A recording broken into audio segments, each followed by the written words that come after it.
Muy buenas tardes con todos. Hoy les presentaremos un reportaje que aborda una problemática vigente y profunda, que es la discriminación social y moral. A través del análisis literario y de la reflexión crítica, exploraremos cómo esta forma de exclusión afecta a quienes no encajan en los moldes que son impuestos por la sociedad. Nuestro ensayo parte del cuento El Unigénito de César Vallejo, donde se representa el sufrimiento de un personaje marginado por su diferencia. A partir de este texto, reflexionamos sobre cómo la sociedad discrimina no solo desde lo social, sino también desde lo moral. En esta ocasión contaremos con la participación de un profesional que nos ayudará a profundizar en este tema desde una perspectiva académica y humana. Su experiencia nos permitirá comprender mejor los mecanismos de exclusión y cómo enfrentarlos desde la educación y la empatía. Nos acompaña el abogado Juan Carlos Valdivieso Farfán, egresado de la Universidad Nacional de Piura. Cuenta con su propia oficina jurídica, desde donde brinda asesoría legal a la comunidad. Además, se desempeña como docente en el CEBA 9 de diciembre, contribuyendo a la formación integral de jóvenes y adultos. Su participación en este espacio nos permitirá enriquecer el análisis y reflexionar sobre el rol de la educación en la construcción de una sociedad más justa e inclusiva. A continuación, vamos a realizar algunas preguntas que nos permitirá profundizar en este tema desde una mirada legal, social y educativa, con el fin de comprender mejor la discriminación social y moral y las formas en que podemos enfrentarlas en nuestra sociedad. ¿Cómo define usted la discriminación social y moral en el contexto actual?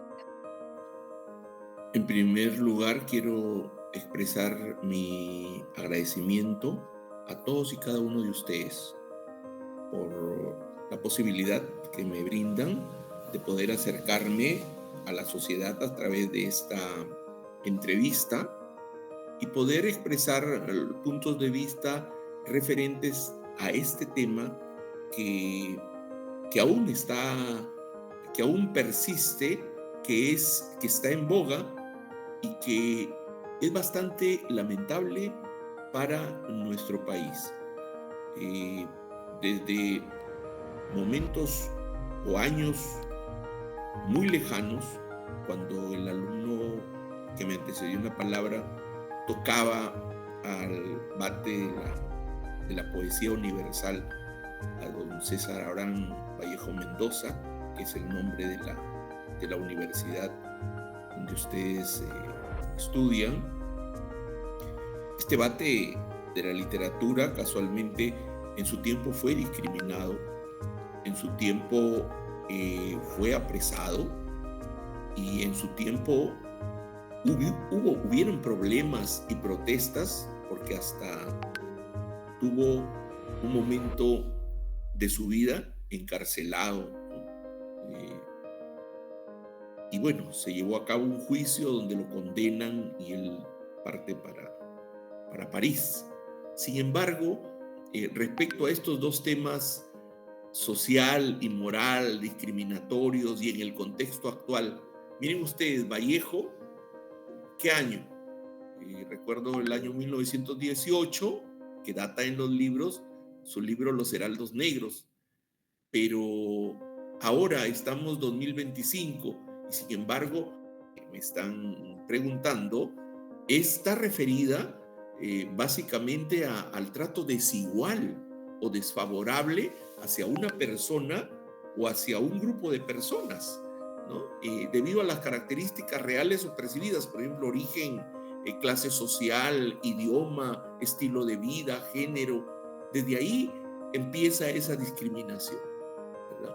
Este contexto actual, en el contexto actual, Estas jerarquías pueden ser reforzadas y son reforzadas muchas veces por las redes sociales, por dinámicas económicas y discursos polarizados, donde desde ya se dice, ahora mismo que estamos frente a unas próximas elecciones, hay discriminación al que viene de la sierra, al que viene de la selva, al que habla de tal forma. Desde ahí hay discriminación, desde cómo tratamos a la persona, desde cómo la tratamos, desde su situación económica. Si tienes dinero, pues te acepto. Si no tienes dinero, también estás restringido. Entonces, ahí tenemos ese tipo de discriminación social. Y respecto a la discriminación moral, podemos decir que ahí es cuando una persona es juzgada, desvalorizada contra sus valores, sus derechos, su formación, pero sin embargo, esta aún sigue persistiendo ahí en la sociedad.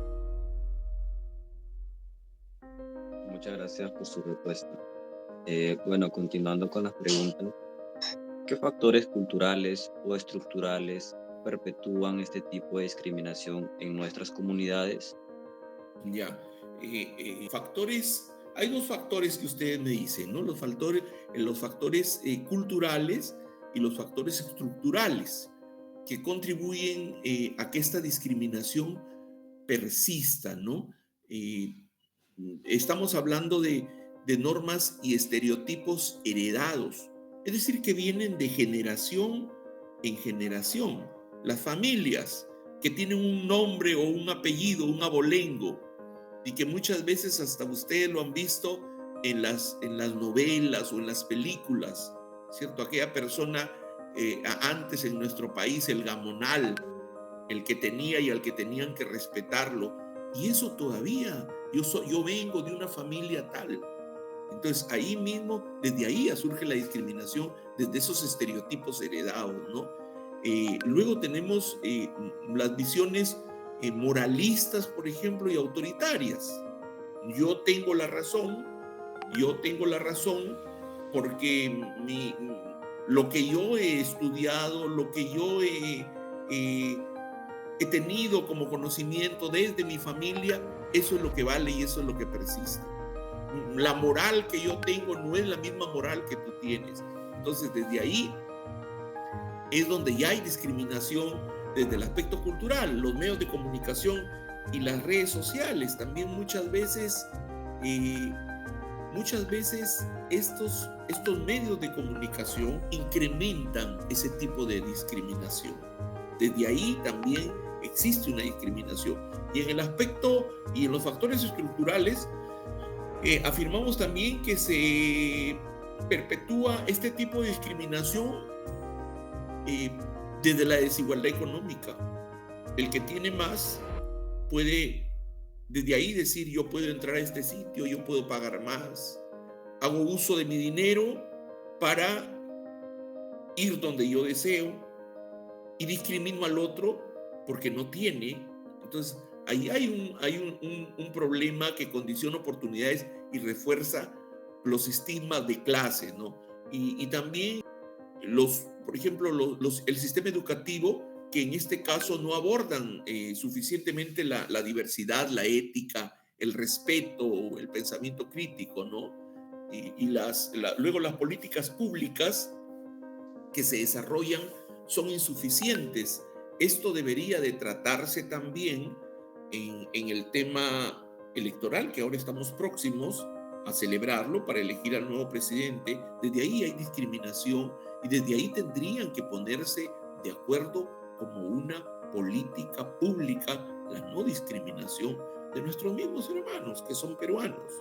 Entonces ello es muy importante, y bien este tema que abordan ustedes, porque permite que ustedes tengan una amplitud ya del conocimiento y ya no de caer en ese flagelo, en ese problema que azota tanto a nuestra sociedad.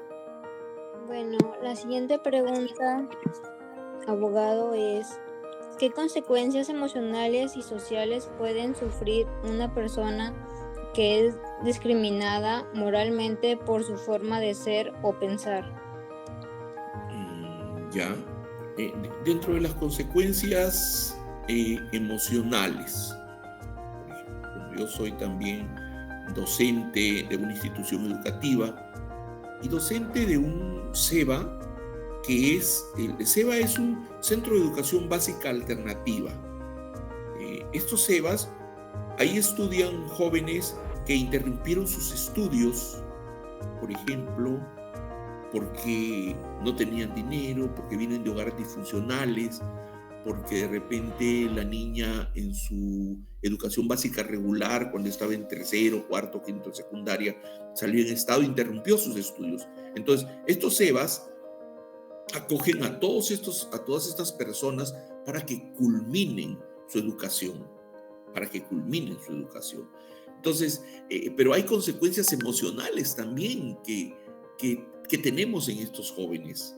¿Por qué? Porque son discriminados también. Tú eres de SEBA, tú no tienes tus estudios regulares, en la educación básica regular, que son los colegios normalmente que han estudiado ustedes seguro, ahí en esas instituciones dicen, bueno, mis profesores son mejores porque no son los profesores de la noche, porque la básica alternativa se desarrolla en la noche. Normalmente esas son la enseñanza que nosotros damos en el nocturno, que es donde estos jóvenes trabajan de mañana, de tarde y de noche van a estudiar cansados. Pero ahí la consecuencia emocional que yo he vivido desde ahí, por ejemplo, hay una ansiedad y de estos jóvenes que no hablan, que muchas veces no se quieren expresar porque tienen miedo al rechazo, a que les digan que están mal. También existe una baja autoestima o sensación de invalidez personal. Existe una culpa también o vergüenza interiorizada, que le digan, tú no estudiaste por tal o cual situación. Y hay un aislamiento emocional y una pérdida de confianza con los demás. Estas son consecuencias emocionales muy acentuadas. Y también las consecuencias sociales es que existen, por ejemplo, la exclusión de grupos o comunidades. Te excluyen porque no eres de repente una persona acomodada, que tiene su participación económica y que puede, en este caso, contribuir. Ya desde ahí eres excluido, ¿no? Hay obstáculos y la consecuencia, por ejemplo, son los obstáculos para ejercer su libertad de expresión o sus derechos. La libertad de expresión y los derechos. Muchas veces somos coaccionados para expresarnos libremente y nosotros mismos, como ser humano, a veces nos discriminamos para poder expresarnos porque pensamos que está mal. También otra de las consecuencias es formar vínculos sanos para poder participar plenamente en la vía pública, ¿no? Esas son las consecuencias que podría mencionar en el aspecto social y en el aspecto emocional. La siguiente pregunta, abogado. ¿De qué manera las normas jurídicas y sociales pueden ayudarnos a reflexionar y enfrentar estas formas de discriminación? Sí, las normas jurídicas, les decía también que nuestra Constitución Política del Estado, en su artículo 2, señala los derechos que tenemos todas las personas. Y uno de esos aspectos que toca la Constitución Política del Estado es la no discriminación. No se puede discriminar y está sancionado. Discriminación por raza, por culto, discriminación por el color de la piel, discriminación que muchas veces esto se acentúa, pero tú entras a un restaurante y de repente dice exclusivo para este tipo de personas y no te sirven porque no eres acorde a participar de ese restaurante. Entonces hay instituciones como Indecopi que tú puedes denunciar el hecho de una discriminación que exista por parte de un centro comercial, de un restaurante, de un lugar donde ponen reservada la entrada y uso exclusivo para determinadas personas. Y tú lo puedes denunciar y efectivamente, denunciándolo, van a ser sancionados drásticamente porque la norma, porque la ley peruana, en este caso en nuestro país, ya está siendo más drástica en ello. Pero tiene que haber, para que no exista más discriminación en el país, tiene que ponerse de acuerdo. Y en esta, y dada, yo les decía, les reiteraba, en este momento en que hay elecciones, próximas elecciones presidenciales, uno de los acuerdos debe ser ello también, debe ser ello, el tema de la discriminación que está acentuada en nuestro país. Pero se tienen que reconocer los derechos humanos también y los derechos civiles en el tema de las normas, y se tiene que promover necesariamente políticas de igualdad, ¿no? Políticas de igualdad que permitan que todas las personas se cumpla para ellos esos derechos establecidos en nuestra Constitución y establecidos en la Comisión Internacional de Derechos Humanos. Bien, continuando con las preguntas, ¿cree usted que la educación actual está preparada para enfrentar y transformar las diferentes formas de discriminación?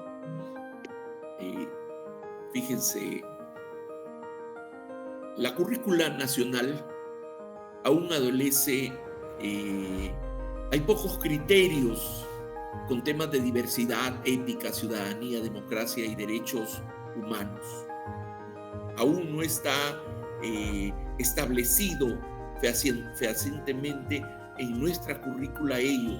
Desde ahí mismo estamos partiendo que tenemos una currícula un poco desactualizada o desfasada, ¿no?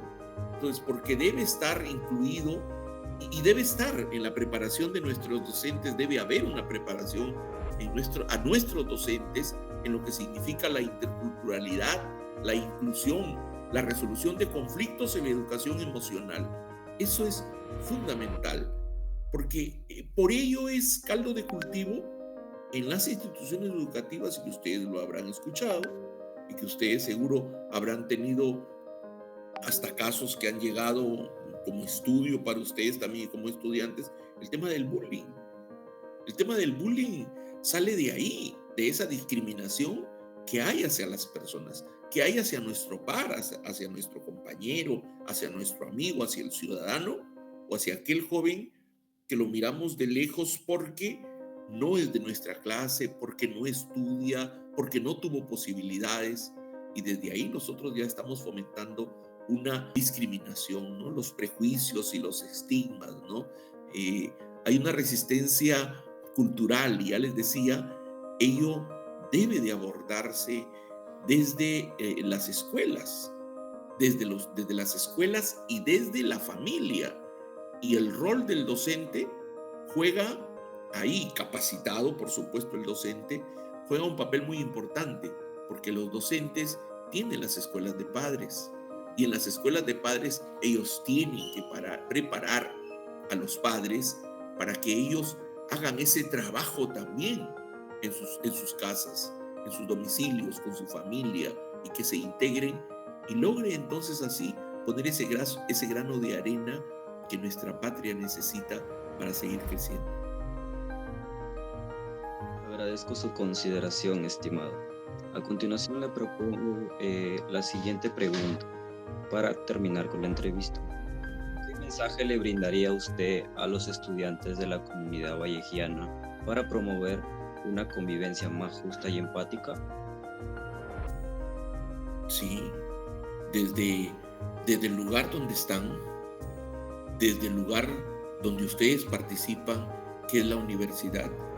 Creo que los jóvenes, y especialmente los jóvenes de la universidad, donde ustedes estudian, que alberga, y he visto cientos y miles de jóvenes, y es una oportunidad desde ahí para conversar y para discutir en mesas redondas el tema de la no discriminación. Creo que hay un aporte importante que ustedes como jóvenes deben de hacer. Es necesario que la juventud sea, que es la que no es el futuro del país, sino que es el presente del país, y y que nuestro país los necesita, pero los necesita para hacer esos grandes cambios estructurales. Ustedes son esa generación que va a venir a arreglar el país o a desarmar el país. Y yo confío en la juventud, porque la juventud, ustedes tienen esa doble juventud. Tienen la juventud cronológica, que son sus años, pero tienen también la juventud espiritual.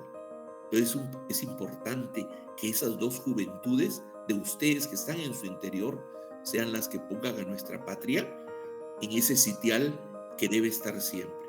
Les agradezco mucho porque siempre yo miro a un joven como esa gran posibilidad para cambiar nuestra patria. Y sé que ustedes desde sus espacios, desde sus lugares, desde su estudio, desde su conocimiento, van a contribuir al engrandecimiento de nuestro país. Muchas gracias. Agradecemos la valiosa participación del especialista, quien nos ha brindado una mirada profunda y humana sobre esta problemática. Sus aportes enriquecen nuestro análisis y nos animan a reflexionar sobre la importancia de una convivencia más solidaria. En conclusión, la discriminación social y moral continúa siendo una herida abierta en nuestra sociedad. A través del cuento del unigénito y del análisis crítico, comprendemos que esta forma de exclusión causa sufrimiento, genera desigualdad y limita la libertad de ser. Frente a ello, la educación, la empatía y la reflexión literaria se convierten en herramientas esenciales para promover una convivencia basada en el respeto y la dignidad humana. Muchas gracias. Muchas gracias a todos y cada uno de ustedes. Que tengan un bonito día.